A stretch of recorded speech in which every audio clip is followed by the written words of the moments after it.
নমস্কাৰ আপোনালোক সকলোকে মই মোৰ ইউটিউব চেনেল এডুকেশ্যন এণ্ড এণ্টাৰটেইনমেণ্টলৈ স্বাগতম জনাইছোঁ। পুৰণি পেঞ্চন ব্যৱস্থা পুনৰ প্ৰৱৰ্তন সম্পৰ্কত এটি অতি গুৰুত্বপূৰ্ণ বাতৰি পোৱা গৈছে। সেই বাতৰিটোকে এটি ভিডিঅ'ৰ জৰিয়তে আপোনালোকক জনাব বিচাৰিছোঁ। ভিডিঅ'টো ভাল লাগিলে এটা লাইক কৰিব আৰু আপুনি যদি মোৰ এই চেনেলটোলৈ নতুনকৈ আহিছে তেনেহলে চেনেলটো সাবস্ক্ৰাইব কৰি থব।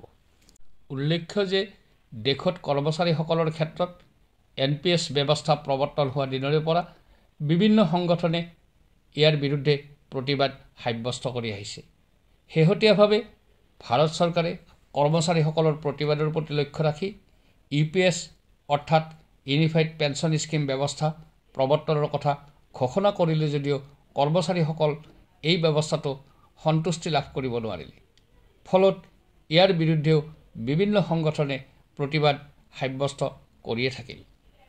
আনকি দেশৰ বৃহত্তৰ সংগঠন ৰেলৱে কৰ্মচাৰী সংগঠনেও ইয়াৰ তীব্ৰ প্ৰতিবাদ সাব্যস্ত কৰি আনকি দেশত ৰেল সেৱা বন্ধ কৰাৰ ভাবুকিও প্ৰদান কৰিছিল। কৰ্মচাৰীসকলৰ অৱসৰকালীন জীৱন তথা নিৰাপত্তাৰ ক্ষেত্ৰত OPS ব্যৱস্থা নিতান্তই এক ফলপ্ৰসূ ব্যৱস্থা। সেয়ে কৰ্মচাৰীসকলৰ আৰ্থিক নিৰাপত্তাৰ প্ৰতি লক্ষ্য ৰাখি ৰেলৱে সংগঠনটোৱে দীৰ্ঘদিন ধৰি সংগ্ৰাম কৰি আহিছে বুলি সংগঠনটোৰ নেতৃত্বই দাবী কৰা বুলি উল্লেখ কৰি অনলাইনযোগে প্ৰকাশ পোৱা এটি বাতৰিত কোৱা হয় যে OPS প্ৰৱৰ্তন সম্পৰ্কত এটি নতুন প্ৰস্তাৱ ইতিমধ্যে কেন্দ্ৰীয় কেবিনেটত দাখিল কৰা হৈছে। দেশখনৰ ৰেলৱে কৰ্মচাৰী সংগঠনৰ লগতে দেশৰ কেইবাটাও সংগঠনে OPS প্ৰৱৰ্তনৰ দাবীত অটল হৈ থকাৰ সময়তে ভাৰত চৰকাৰে কৰ্মচাৰীসকলৰ সুবিধাৰ্থে পেঞ্চন ব্যৱস্থাটোৰ কিছু পৰিৱৰ্তন অনাৰ চেষ্টা চলোৱা বুলি বাতৰিটোত প্ৰকাশ পাইছে।